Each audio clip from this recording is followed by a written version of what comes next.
Okay. Hey everybody. Hope everybody's doing good. Last minute show we put together or have got putting together. Mr. Terry's going to join us today. I can't remember if he's been with us this year or not. Oh, he was. He was with Mr. Roger, and I actually spoke to Mr. Roger yesterday, and he's going to be going to Laos, and he wants to do a show again when he gets back from Laos, trying to locate some fallen A1s. So we're going to show off some cool photos today, and we're going to start off with a story. I believe Mr. Terry has something he wants to share right off the bat for Mary Jo. So, Mr. Terry, the floor is yours, sir. I can't tell if anybody else is watching other than Mary Jo. Put that picture up. Let's see. It's just a funny little story. You almost have to be there to appreciate it. But, the average age of the soldiers in Vietnam was 18 to 20. And in this picture, I think I had just turned, because I'm wearing that black sweater, so it's probably late, like in December of 69. So I had just turned 21 a couple of months earlier. And my wife, this is my favorite picture, mainly because it shows all the gear just getting off the chopper, literally 5 minutes off the chopper. So you haven't taken anything off or anything. So you can really get a good idea of, how we went. My wife has this picture and another picture hanging on her wall in the office down at Fort Leonard Wood where she works. And she says people are always asking her if that's her son. And she's like, deadpan. She's like, no, that's my husband. Anyway, not a real funny. When the hell was this photo taken? It's like in 1969. It's like, well, geez, that looks like somebody in Afghanistan right now. Yeah, so I mean, it's not a real funny story in a way, but in a way, it's kind of funny that, I mean, she said people are always asking her. They come in her office and asking her, is that your son? Is that your hog leg 38 you got? That's a Smith & Wesson M&P, which stood for military and police, 38 caliber revolver with a 4-inch barrel. I don't know how many millions of that particular gun Smith & Wesson made over the years, but that was pretty much a standard police weapon back in the 50s and 60s. Wow. And how'd you get, is that the one you got your dad to send over, or did you get that out of? No, my dad got killed in a plane crash back in 1964. No, I traded an M16 for one of our chopper pilots. Oh, wow. Okay. Well, that's a good trade. I'm sure he enjoyed the hell out of having a M16 for a change. Anything, or it may have even been a car, it may have been a car 15. I don't remember. Anything was available for trade. I mean, let's face it, the rules, like, okay, so I need a weapon to trade to this pilot for a pistol, and he wants a car 15 or an M16, in case he gets shot down, something better than just a little 6-shot revolver. So you get a hold of a weapon, either somebody who's been killed or whatever the situation, and a weapon's available, so you turn it in as what was called combat loss. Mm-hmm. End of story. The gun no longer exists. It was lost in combat. Free to do with as you please. Exactly. And, that's just one of the many ways that we acquired trade goods. And,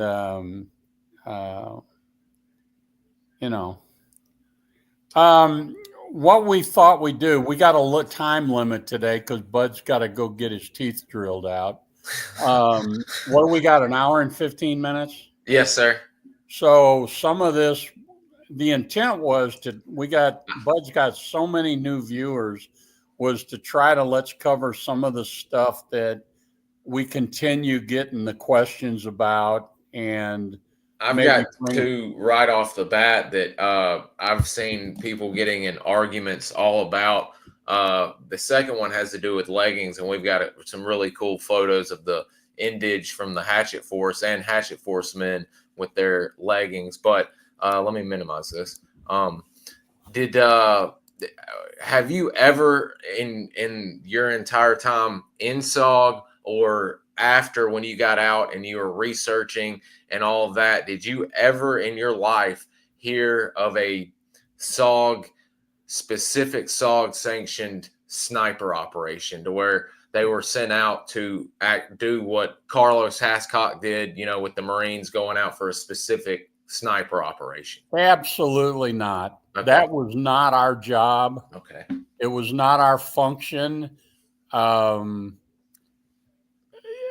Yes, at the FOB, there was a sniper rifle because guys were qualified. They went to sniper school in country. I know a few guys, but not very many. But I don't understand why we even did that, because you go out on a mission, that sniper rifle, number one, the standard sniper rifle of the time was a Remington Model 700 BDL.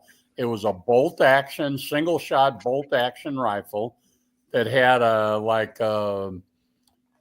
3-14 or 4x12 scope on it. Well, that's not going to do you much good in a firefight. So if you're on a recon team, it's not very practical because you'd be carrying two guns. Yeah. Now, again, when we did the roadblock mission in January and February of 70, I think the sniper rifle was present. Mm-hmm. I didn't use it, but I think it was present because when you look at the pictures from where we were up high and you could see way down the road. And if you got an opportunity, you could take somebody out with it. But these stories about the sniper stuff, I think, are just really overblown.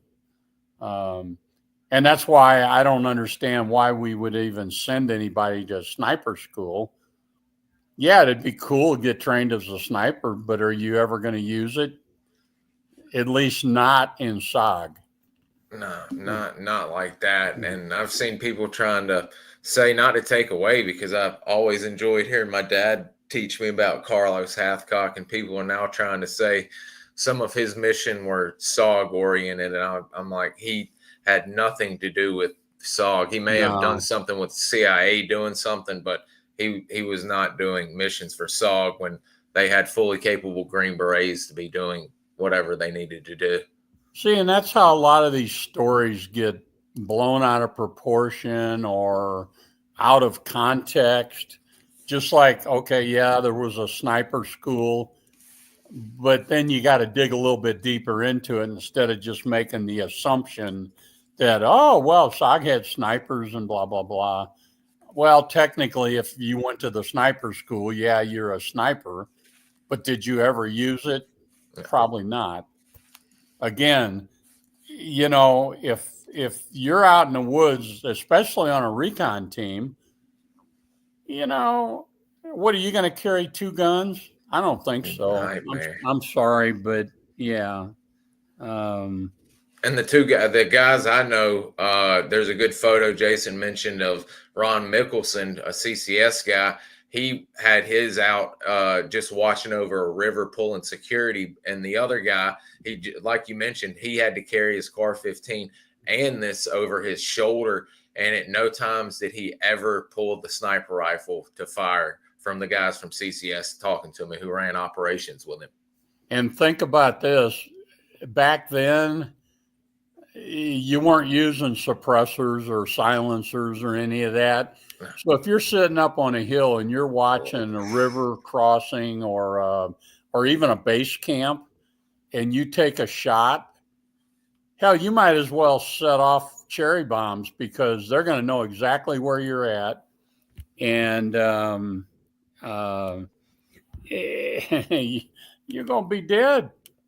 I mean, you might as well wave a big white flag and say, here we are, because the noise, the kickoff of dust from oh that my powerful, God. it's just, yeah, waving a white flag saying, here we are, boys. Let's see. Did you have one right off the bat? I know people were always curious about when did leggings come in, and as I just showed in 70, 71s, they had made their way to the Hatchet Force. Hell, you had them in 69. But what were for the new viewers? What was the deal with the leggings? Was that just a personal choice for everybody, or did guys kind of want everybody looking uniform out there? Our complete uniform, whatever you wore to the field, was entirely up to you. Now, there were exceptions in recon. In Hatchet Force, it didn't really matter because when we went in, they knew we were there. They knew everything. So it really didn't matter. But you had like Joe Walker, his recon team was all wearing North Vietnamese uniforms. And the idea is if you happen to walk up on some North Vietnamese guys, that split second that it took them to figure out that you weren't North Vietnamese could mean the difference between living and dying. But generally speaking, even talking to all the recon guys, generally they wore whatever they wanted. There was a fad during '69 with black fatigues. Guys were dyeing their fatigues black. What's the point? The only time a black fatigue might help you would be at night. If you were setting up an ambush along the trail at night, the black, might help you blend in a little bit more. But during the daytime, black is going to contrast with the green leaves. Tiger stripes. Yeah, we had access to tiger stripes, but tiger stripes was mostly a Mike Force thing. Not just me, but a lot of the other guys. I had a set of tiger stripes, but I just wore them around camp. Then there was another deal with our regular OD green jungle fatigues, taking a can of black spray paint and spraying some lines on them and all that to break up the silhouette, I guess. Was it effective? Who knows? I don't think so. So most of the time, at least, and for the new viewers, I got to qualify a lot of what I'm saying. My experience was in Hatchet Force. Recon teams were completely different in terms of how they operated. A lot of their techniques and tactics that they used were totally different. In Hatchet Force, it was strength in numbers. We'd go out with a whole company, so there'd be 105 of us, where a recon team might only have 8 or 9 guys. Noise discipline was not such a big deal in Hatchet Force because they already knew we were there. You don't put 105 guys in on the ground without the bad guys knowing you're there. So most of my information in that is based on the way we did it in Hatchet Force as opposed to recon. My eyes are getting so bad. This is another thing.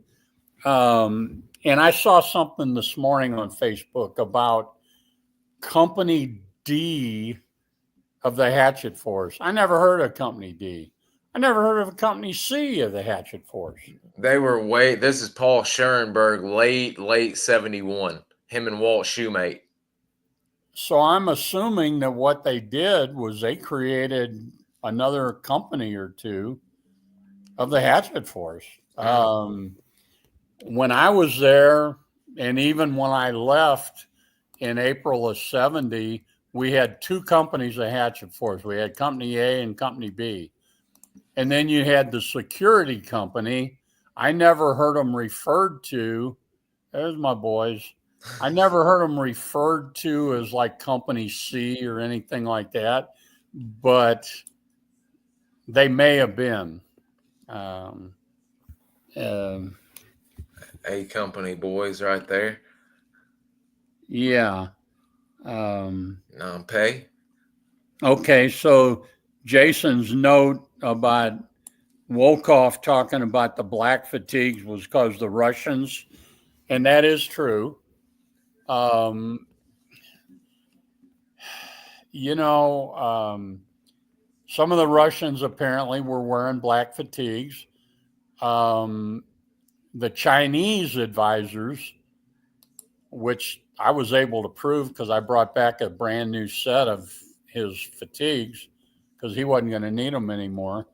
They were a real dark olive green, like real dark.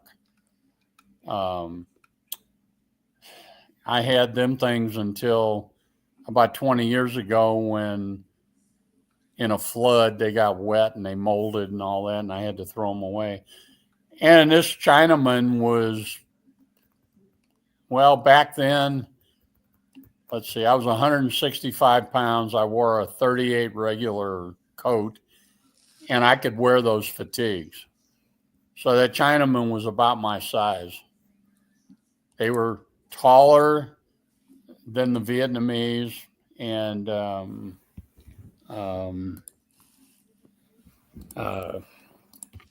so there were different colors of uniforms. The NVA, some of them were wearing almost like a faded out greenish set of fatigues.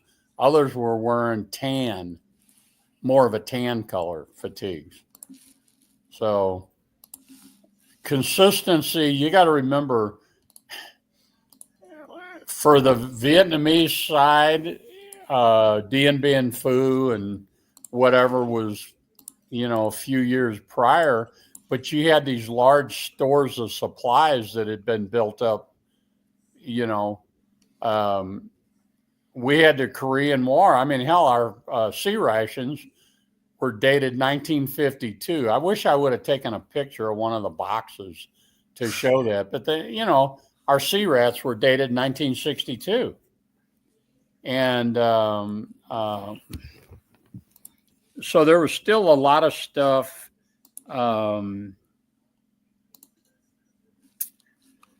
Let's see. Silly question. Would anybody wear ghillies? No ghillie suits. That's a sniper thing. Again.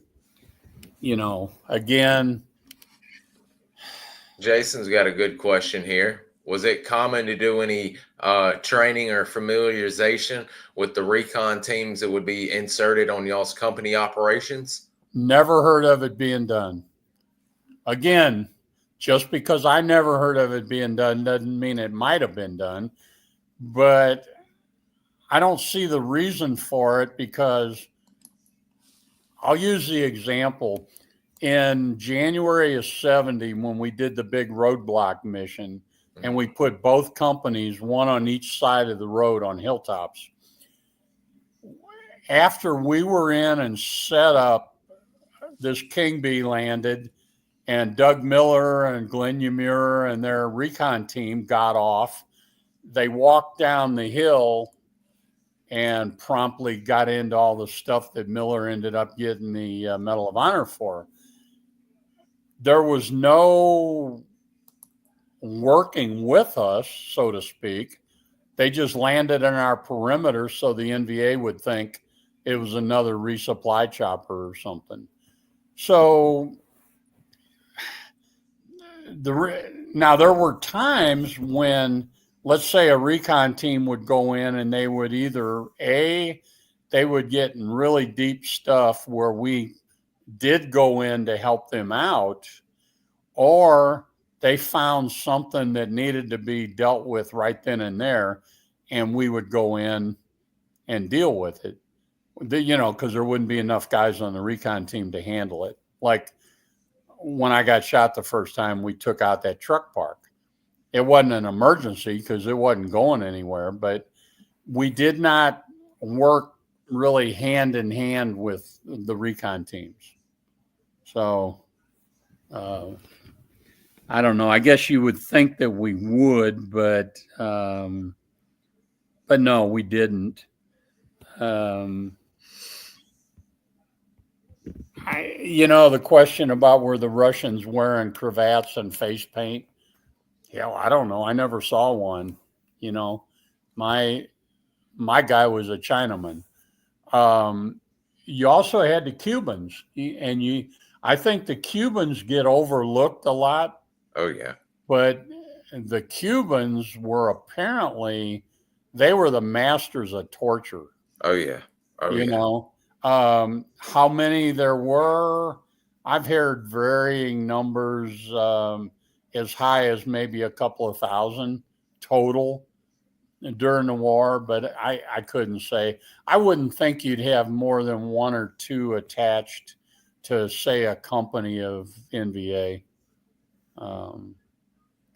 Unless maybe on one of those SOG killer teams that they developed during '69, you may have had a couple there, because if they hoped they could catch somebody, then they'd be able to immediately start interrogating them. Well, you got any other good ones yet, or I'll move on? Let's see, just to make a note, silly question. Nope, we can keep rolling on. So here. We'll talk about, let's talk about gear. Why don't you go back to Mary Jo.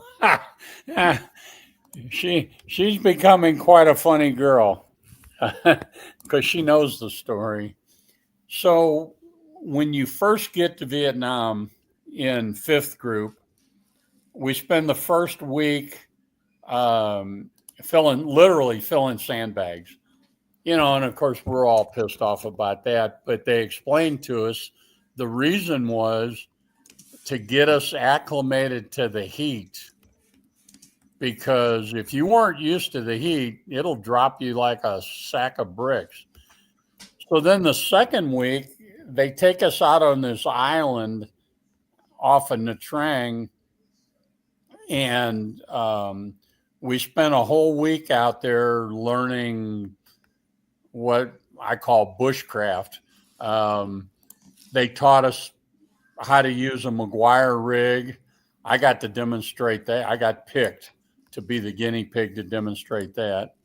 The final, we learned map reading and all this different stuff, ambushes, a lot of things that we didn't learn in training group. And I'll go back and talk about training group in a minute. At the end of the week, the final thing was we went out on a patrol. Now, Hantre Island was reputed to be a R&R place for North Vietnamese officers. Mm-hmm. Mm-hmm. I other than every great once in a while, a few shots being fired or whatever, I never saw or heard of anything on Hantre Island that would even come close to something like that. If they thought there was an NBA R&R center there, they'd have gone after it. They'd have taken the Mike Force in and taken care of it. So anyway, we go out on this patrol, and we're all thinking, ain't nothing going to happen. So we're walking along, and I see this pretty little green snake crawling along on a tree branch. And, me and snakes don't get along. Never have. I've had my bad experiences with water moccasin and whatever. And So I just ducked my head and walked under this tree branch. And one of our instructors was right behind me, and he says, "Do you know what you just did?" And I said, "No, I guess. I mean, I just walked under that tree branch." He said that pretty little green snake that was crawling along was a bamboo viper. He said if it would have bit you, you're dead. He said there's nothing we could have done to save you. So, lesson learned. If it's got no shoulders, it probably doesn't need to be with us anymore. I just, some people don't like that line of thinking, but poisonous snakes, yeah, and that was before I had the experience with the cobra. So, we did our little patrol, never a shot fired, no, not even any signs of any bad guys or anything. So then we came back, and then they load us on the boat and take us back to Nha Trang. And then that's when we go through the, if you want to call it the selection process for SOG. I find it interesting because I've heard so many SOG guys talk about how they came to get in SOG, and the stories are all sort of similar but different. For my part, Sergeant Major comes in and says, "There's this super secret thing. I can't tell you anything about it, but if you're adventurous and you think you might want to do it, raise your hand." And 10 out of the 11 of us raised our hands. Then we got sent to Da Nang, and same thing happened. The colonel comes in and Sergeant Major, and they're like, "Well, you all raised your hand and you didn't know what you were volunteering for, so we're going to give you one last chance to back out." And nobody backed out. So they pull the curtain back, and here's this map of Laos and Cambodia and North Vietnam, and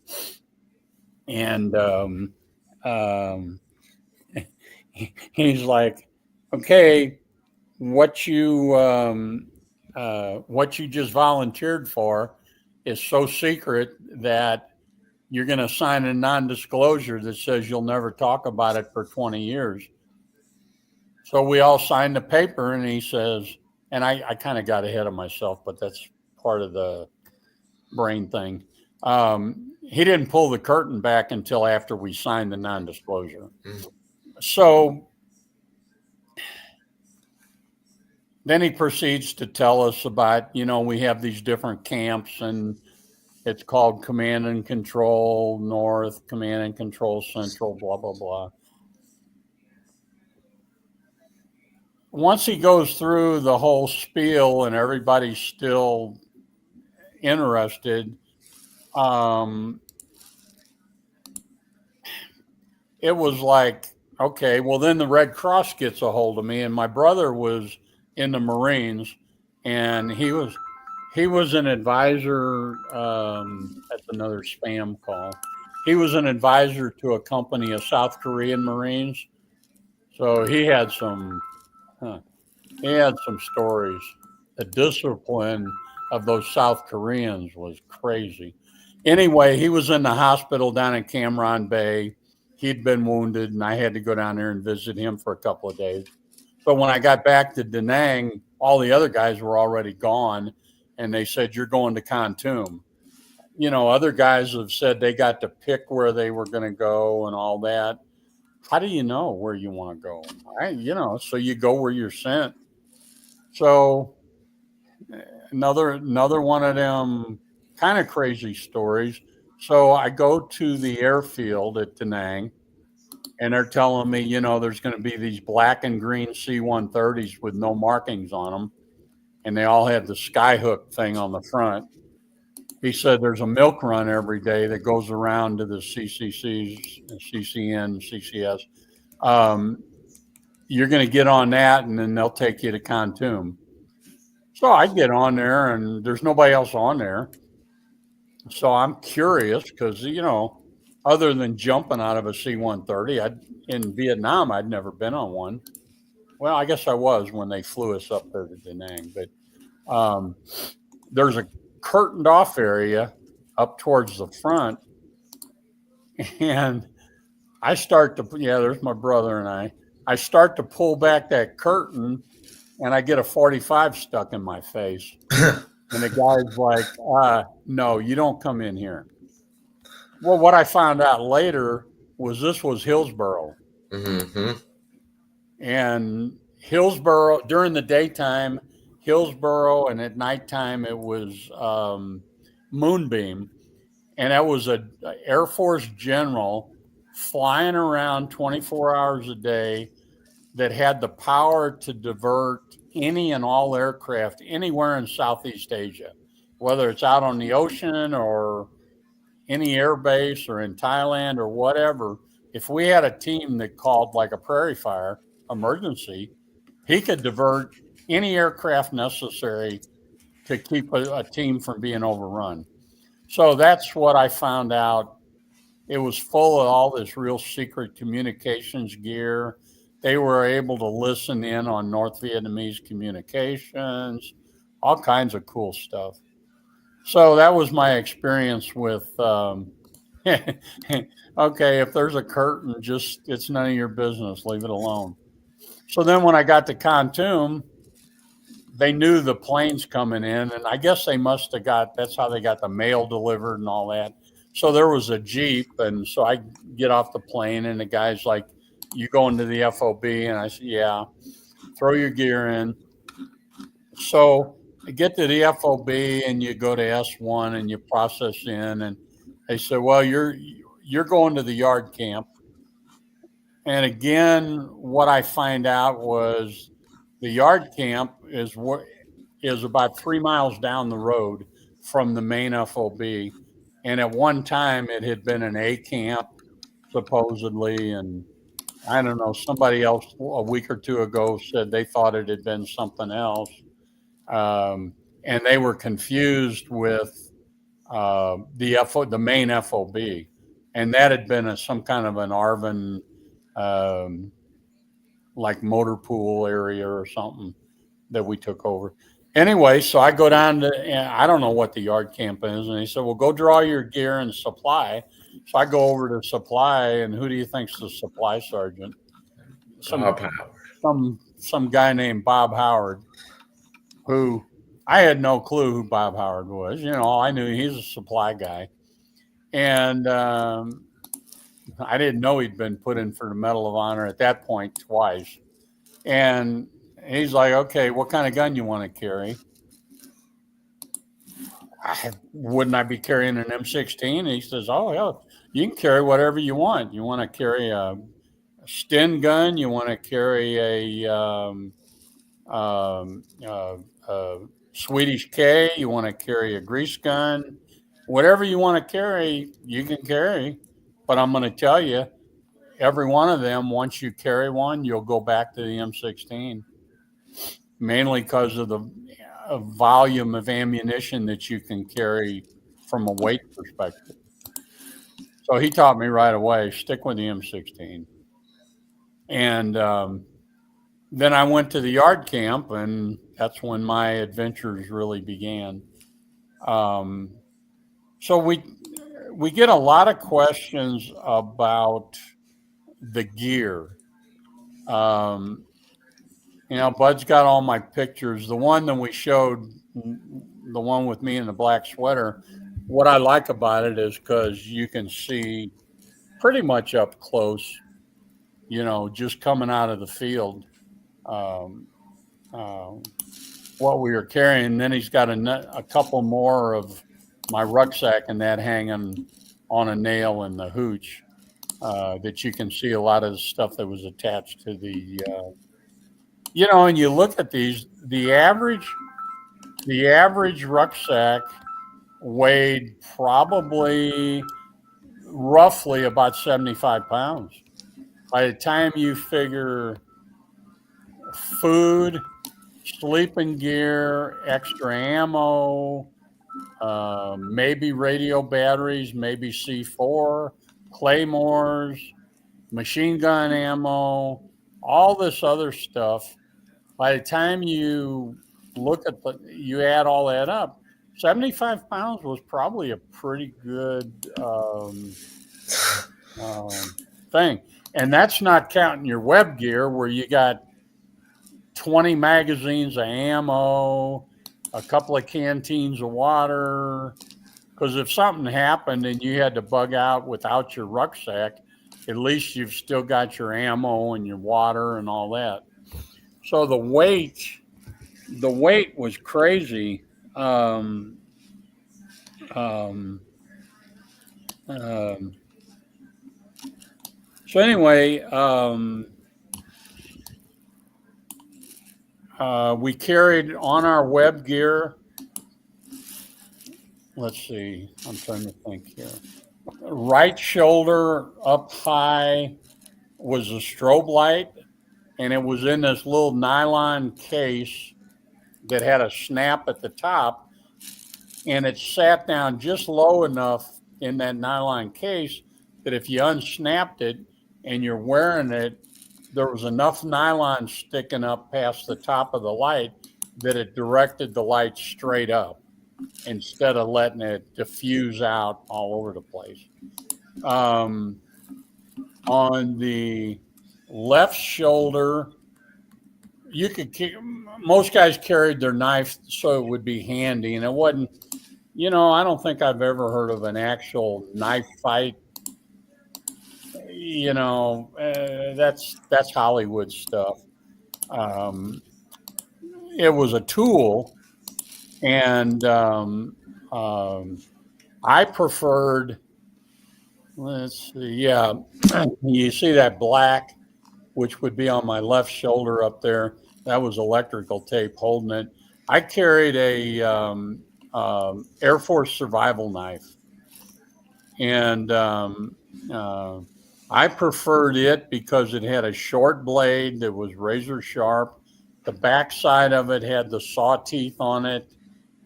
The had a pommel on it too, didn't it? Yeah, the pommel or the butt of the knife could be used as a hammer or skull crusher. Yeah, and it was indestructible. So then in this picture, you see the strobe light over on the other shoulder, and then going a little bit lower, you see black electrical tape, and those are 35 millimeter film canisters before they went to the little plastic ones, and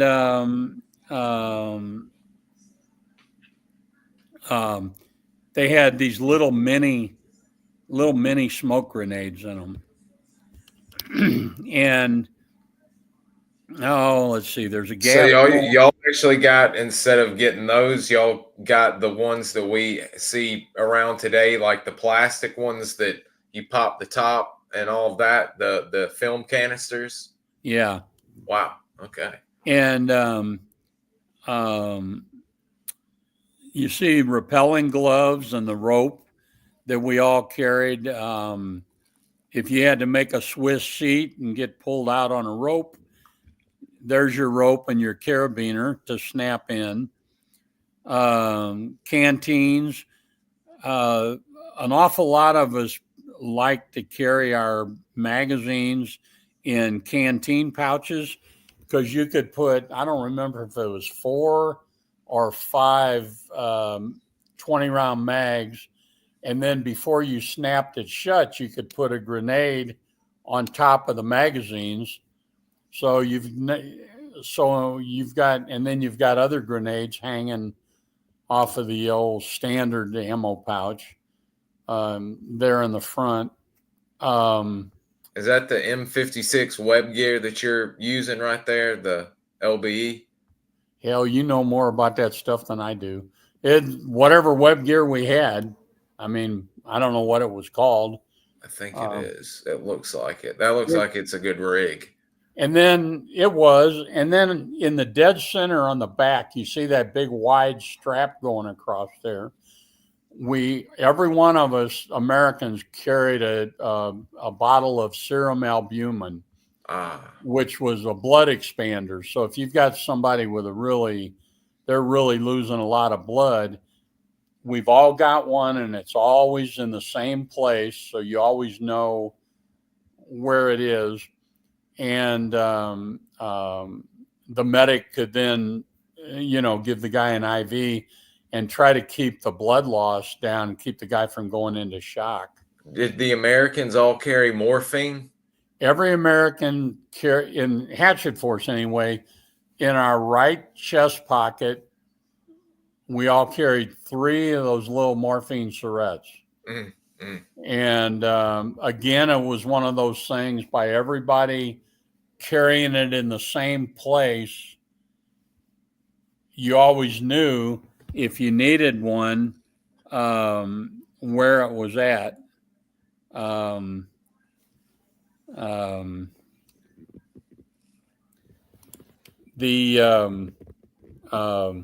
The water, I carried 2 of the plastic canteens on my web gear. And then sometime during 69, they came out with these 1 quart bladders inside a nylon thing. You could hang it, or I would just put it inside my rucksack. And I carried 2 of them in there, and it was extra weight, but at the same time, water's one of them things. There's no guarantee when you're going to find your next water supply. So, carry plenty of water, because if you don't stay hydrated, you're going to go down from heat exhaustion. And something that on this picture, if you look at my rucksack, I've been seeing some pictures lately of reenactors posting pictures of their gear and that. And what these guys are doing, they're showing obviously a reproduction rucksack, but the straps are a much lighter contrasting color. Well, I'm here to tell you, I never saw one that had straps that were not the same color as the rucksack. I mean, there's the evidence right there. So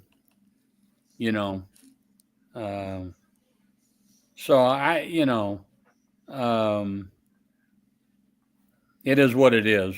I just, sometimes I get irritated. Of course, at my age, I guess I can do that, but I get irritated at some of this stuff because you got these so-called experts out there that ain't been there, ain't done that. And if they do a little bit more research and look at the straps, now the straps are, no, the straps didn't always break. I never had I don't know anybody that ever broke a strap. They would fray a little bit because they were, what's the right word? I've got one that's still got the original whatchamacallit straps hanging up in my closet right now. They're sturdy as hell. Yeah, and the straps were a woven cotton or woven canvas or something. It's tough. Yeah, I mean, you could literally, one of those straps, if you had one that was long enough, you could literally hang from it and not break it. I would put money on that as well. That's for as old as this thing is, it was from a man from 68 that gave it to me. I can't believe how strong the straps still are from it. I mean, it's crazy. The only thing that broke was up on the top right, one of the long straps kind of frayed enough to where it cracked and dry rotted, and he kind of put a little new cord on there. But other than that, everything held strong. I mean, I'm not going to be selling it or anything like that, so I'm not worried about it being, and okay, if a strap was to break, the only reason I can see where a strap would break is if you routinely are carrying something like on the very top of the ruck where those long straps come over. You could stick like a poncho liner or something like that under there because your ruck is full. But that's not going to wear that strap. So I'm not really sure Well, I've seen guys carry a law rocket Mm, up under them straps too. But again, a law rocket is a round tube. So, it's not going to be putting much pressure on the straps. You'd have to get like hit by frags or get it shot up or something to that effect. As a matter of fact, here is a good shot of some of the guys in the field with theirs with some weapons and well, I may not have it correct. Yeah, somebody's got their M79 strapped on it right here. I can only imagine what they've got in it. This is from Mr. Mike Hagan, but heck, there's some leggings right here in 71. But you can see the guys with all their gear laid out here. So the leg, we never really did finish talking about the leggings. So, and I know this guy down in Alabama that's got a pair of leggings that are like unissued. There's a lot of that stuff, equipment that the government had sent over to the Vietnamese or whatever, and it found its way into the supply channels. I'm going to go out on a limb here, and I think it's accurate to say, even in the recon teams, yeah, you see the pictures, but if you look at maybe overall the total number of recon teams and the total number of people that made up the recon teams, there's probably very few of them that were wearing the leggings. Just CCC. What was a lot easier? Yeah. I just tucked my pants into my socks, because the Army issue socks were almost knee high. And I just tucked my pants in there, and that would be to keep the leeches out. Mm-hmm. And so who needs hey,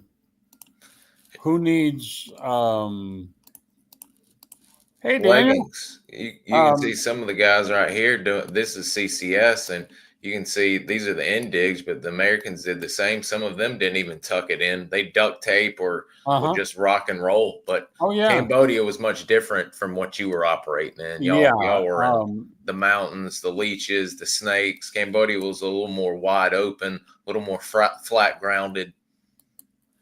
Yeah.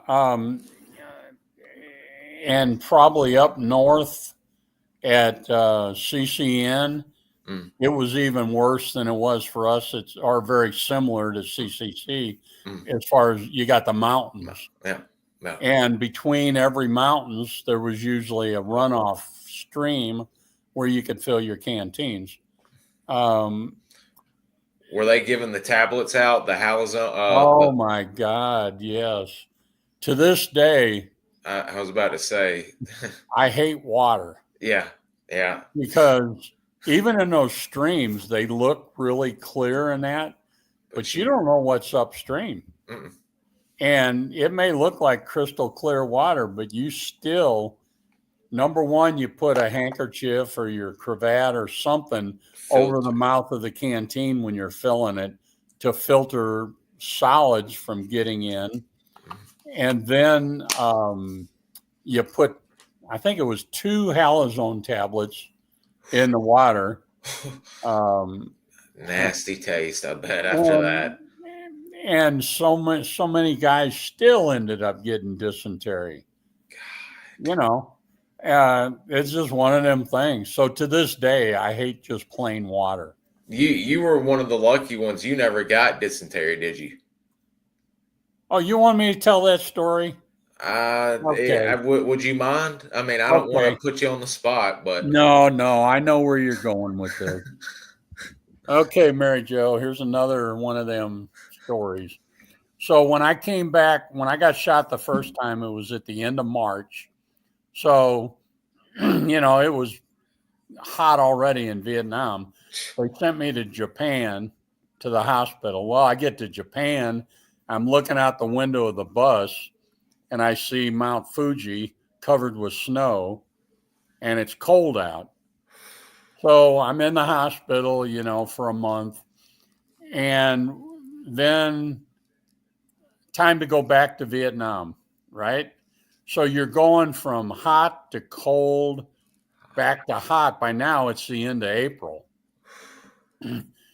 Well, about, I guess I was back about a week, maybe 2 weeks.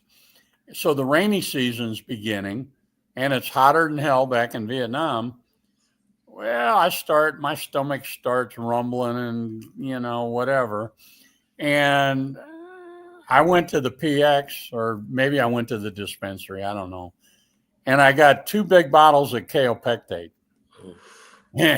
And it's our turn. They said, well, you're going into Cambodia to help out CCS. So we go in, and we're on this mountaintop. The road is right below us. So, we're fixing to get our asses kicked. It's just the nature of the beast. And we know it. So the problem is we got socked in by the clouds, and we were actually in the clouds.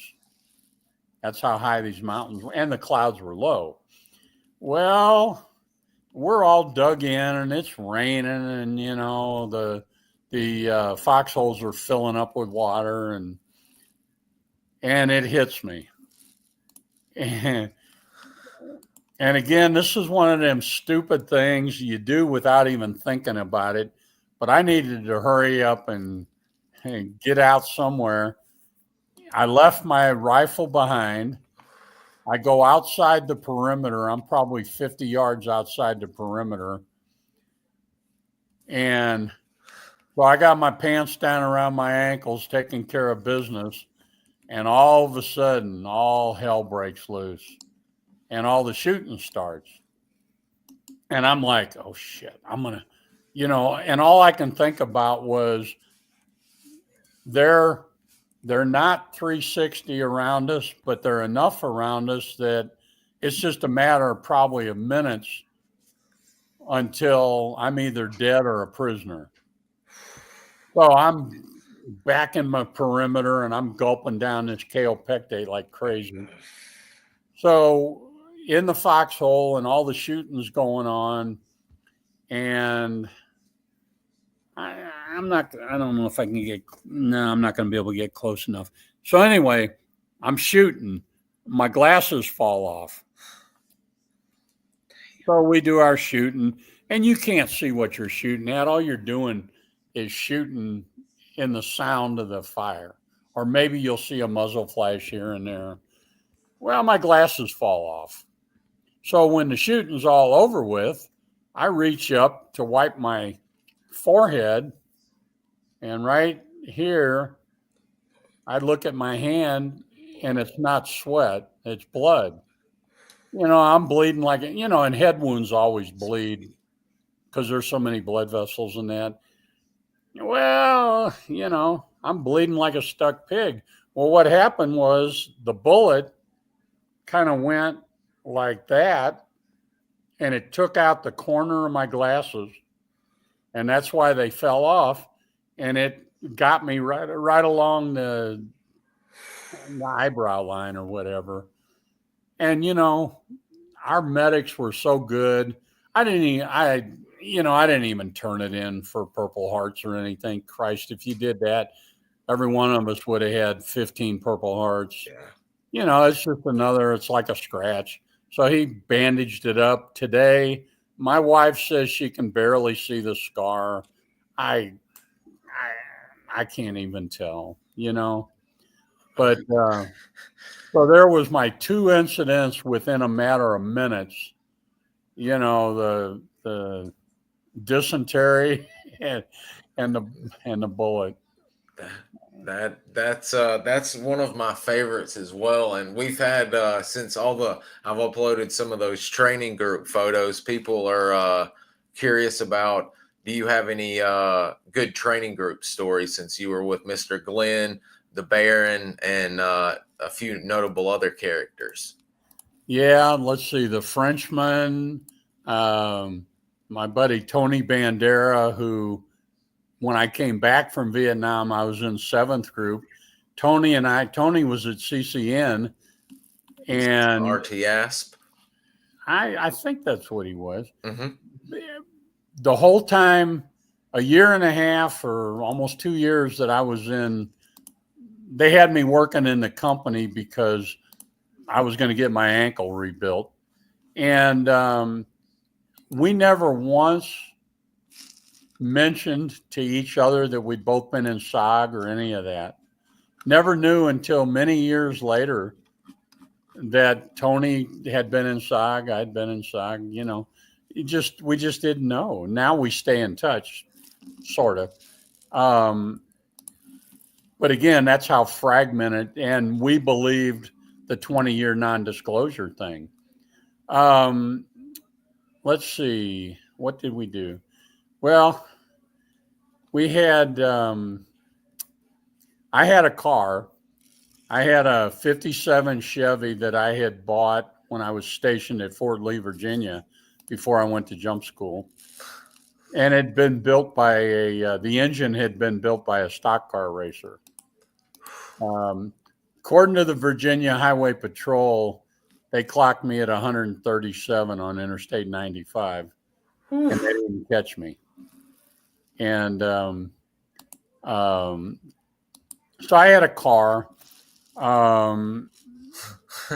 Frequently on payday, if we weren't like out in the woods or anything, if you're going in your classes, like your MOS classes was just like 8 to 5, Monday through Friday, you know, I'd load up a couple of guys and we'd go up to Washington, D.C. or somewhere, and I'd charge them for gas and they'd pay for my hotel and drinking and all that. Not, you know, there's our barracks. They were like a year or two old. I mean, they were new barracks. Yeah, y'all were the first group out of the old WW2 barracks, weren't Yep. y'all? Yep. Same Awesome. thing when I was in basic down here at Fort Leonard Wood. We were I think the first class, basic training class, to be in the new brick barracks. And one of my best friends from high school, he got drafted. And down at the end of our company street, they put up one of them big GP tents with plywood floors. There's my car. And those oil burning heaters. And he went through basic in one of them. And here I am feeling guilty because I'm right down the street from him in these brand new brick buildings. It seems like most of your training group class, I mean, not all, but I've got the list, and it seems like I'll go so far as to say 70% ended up in the special projects or Mike forces in some shape, form, or fashion at one time. And Ricardo Davis. Yes. God bless his soul. Who already had combat experience before he came to special forces. A lot of these guys did. We had a number of guys that had either been in the 101st or mostly either the 101st or the 173rd. Yep. And so yeah, I mean, well, I guess I'll just put it out there. After a period of time,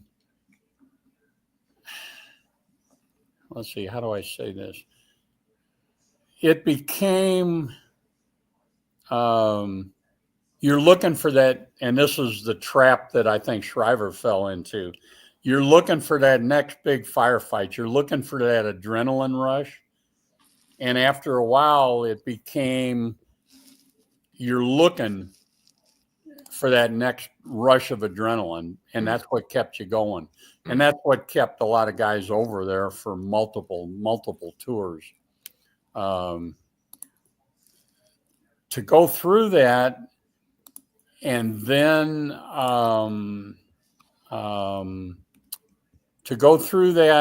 come back to the States. Like I came back and I was in 7th group for more than a year and a half.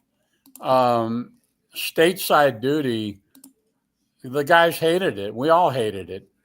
Once you've been in heavy combat, and especially I think doing the stuff we were doing, and you get back to the States and you're no longer able to get that adrenaline rush. It's just, okay, I got to be back in the States 6 months before I can go back again. Well, by that time they were cutting back, and officially Special Forces had left Vietnam. Well, the Black Cat era. Don't believe everything you hear, but I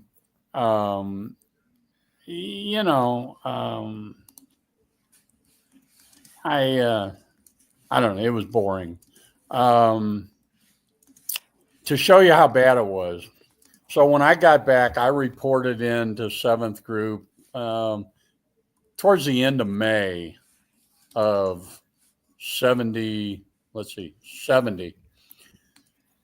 So there's a thing called post support, which is supposed to rotate around and between different units. And it's basically you're supporting other operations on base and stuff. Mm-hmm. You might be going out for a month and playing a bad guy for training group or something. Force kind of deals. Aggressors, we call them. Yeah. Well, me and a master sergeant, Herman Spencer, we were so lucky we got picked, and I had to go get a military driver's license. We spent an entire month. Now, you got 2 combat veterans. We spent an entire month going to a warehouse, picking up furniture and delivering it to on-base housing for enlisted men. Give me a break. Is this what the government spent millions of dollars training us for? And then another month, I spent the whole month on guard duty, and my guard duty was carrying an M14 with no ammunition, guarding a motor pool. Give me a break. Guarding a motor pool. Guarding a motor pool with no ammunition and an M14 to boot. It's just such a waste of resources to me. And,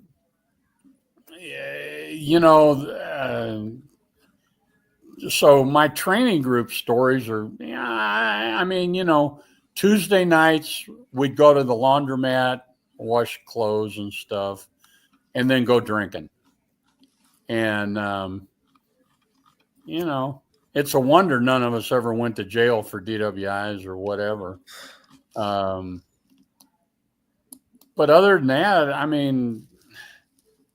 training group was pretty, what's the right word? Low key, mm-hmm. So on my last jump at jump school, I shattered my right ankle. Didn't know it at the time. So I go on sick call the night. I hobbled to graduation because you had to go to graduation to graduate. So I made it to graduation. And the next day I went on sick call and they said, well, we've already sent your records to Fort Bragg. So wait till you get down there.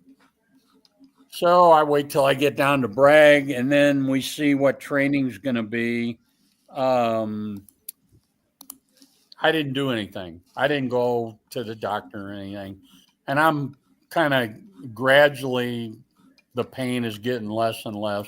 So towards the end of March, we're playing flag football after class, and I twisted my ankle or whatever. So on Thursday, I went on sick call, and they sent me over to the hospital, and I got x-rays. And the doctor's like, well, you shattered your ankle, but it looks like it's healing on its own. Well, come on. Shattered bones don't get miraculously put back together. So he says, we're just going to leave it alone. And I said, Doc, I'm scheduled for a jump on Saturday, and tomorrow's payday, and I was going to fly home and bring my car back. Well, I'll give you a note. So he gives me a note to get out of the jump. So Friday morning we get paid, and I hitchhiked to DC, get a Eastern Airlines flight for half price and go home and get my car. Coming back, another one of those compartmentalized stories. I picked my buddy David Gilmer up down in Alabama. Dave Gilmer. We Legend. come back, go through training group, go to SOG and all that. I didn't know until maybe 15 years ago that David was at CCC at the same time I was. Yeah, it's just crazy. But yeah, so that's how I brought my car back. Are you watching the time? Yeah, we have got about 15 minutes. Okay.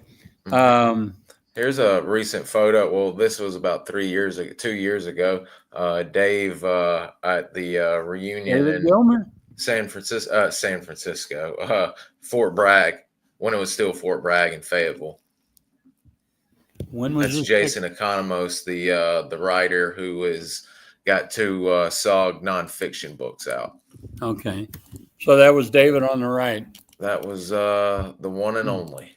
I don't remember what town in Alabama he was from, but I know it was Alabama. And, there he is when they just captured the first POW that SOG had gotten, and I think in almost 10 months, maybe Jason. And there's a great picture of the serum albumin that you were talking about. Yep. Perfect shot. Right. Now, how would that can work? How would you go about of course, taking it off your pack, but what would be the process of starting it to put it in an IV form, or what's going on with that? It would. They'd have a. Now I'm trying to remember. I think when you open the can that it was in, it also had the tubing and the needle, but you'd basically take it out and insert the tubing and insert it into a vein and hold it up, and like a blood transfusion. Wow. And but it was so critical that we all carried them because you knew you were going to get some heavy casualties just by nature of the beast. And again, that's one of those things that's different from recon. We were out there to get into firefights. Recon was in there to snoop and poop and not be discovered. So, you kind of planned. We always went heavy with medical supplies, again, because we knew we were going to need them. And how many medics would go out on a typical operation? Just one, or would there be 2 in the company? Well, basically one. If the company went out, we'd have 1 or maybe 2 medics. And then some of our yards had also been trained a little bit in medical stuff. So they could do some basic stuff, but they weren't trained, as thoroughly as, let's see. I'm having my eyes today are. Mary Jo, Bud and I have never met in person, but in September, if he doesn't ghost me like he did last year, he's coming to Fort Campbell with me. So come hell or high water, I will be there this year. I'm working on something really special. We'll have Bud and Jason Holmes, John Holland and Terry Minahan, who are both CCC buddies. And you flashed that too quick. Did you count on chase medics? Yeah. But the chase medic would only be helpful as you're being pulled out. Mm-hmm. But yeah, there was always, and I repeat, always a chase medic on the chase ship. And that chopper was reserved for the chase medic and casualties. And if, God forbid, if a chopper went down, you've got that spare chopper that could load guys in it. But its main job was to have the medic on board and he would have his medic bag was really big. I mean, it was full of stuff. And, you know, a lot of times the chase medic, you might just need to get your casualties evacuated and you're going to stay on the ground. And so the chase medic could come in and take out the casualties and hopefully try to keep them alive till you get them back to the FOB. Looks like he's got a hell of a sack of medical supplies right here. Yeah, I mean, look how big that bag is. And you got to remember that's in addition to his rucksack that's just like everybody else. Now, the one difference would be he may not be carrying extra machine gun ammo. He may not be carrying claymores or any of that. But that's a big bag. And of course, a lot of that stuff like the bandages and the tape and, you know, a lot of it's light stuff, but you fill up a bag that big, it's still going to weigh something. Oh, yeah. Especially humping it through the jungle. Yeah. And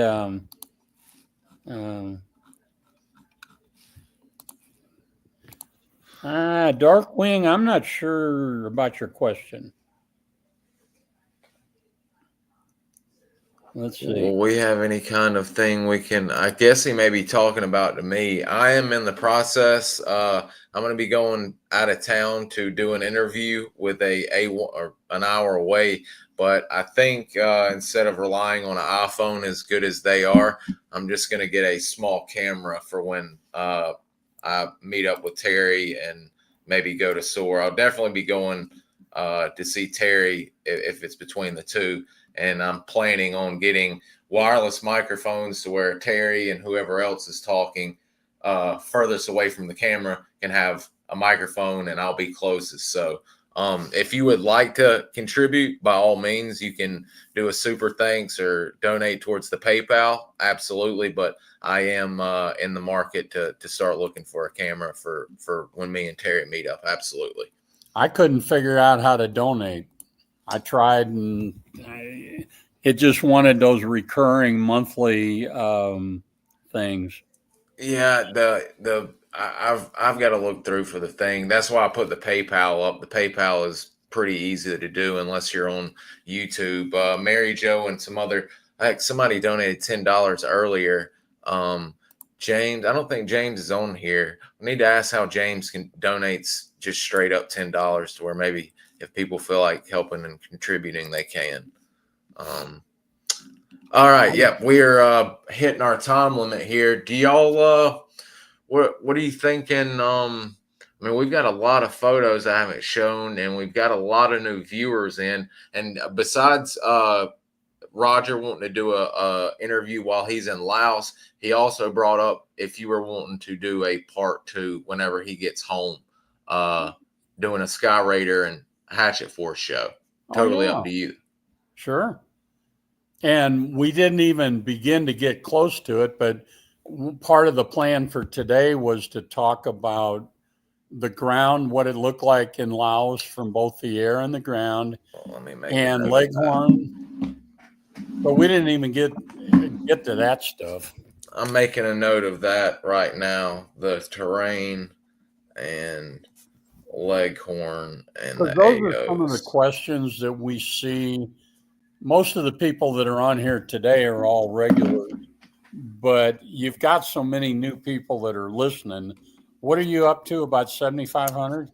No, it's at 6.8. We're getting close to 7,000 now. Almost 7. Okay. Yeah. That's still, I mean, that's. Yeah, it jumped up this past month. I mean, I think I woke up one morning and there was like 100 new subs. So wow. It's, Jason's been helping out greatly, and everybody else sharing the videos, and word of mouth has been getting out. So heck, some of the guys I'm trying to interview, like Frank's brother, has heard about me in some of the interviews. So evidently it's getting around. Good. Yeah. So if you want to maybe right now nothing's coming up. I've got some vets that are going to be trying to talk, but either Friday or next week before I go to visit that A1 pilot, if you want to finish up and us do a whole show talking about the terrain and in the field, we can do that. Okay. Okay. This week, well, today's Tuesday already. I'm free the entire week this week. Next week, I'll be tied up on Wednesday and Thursday, but I'd have Monday, Tuesday, and Friday. So just schedule it and let me know when. All righty. Well, I'll get with you on my schedule. Like I said, I'm waiting on some phone calls. So Thursday or Friday may be tough. We may just knock it out Wednesday or Tuesday before I hit the road to go out of town. Sure.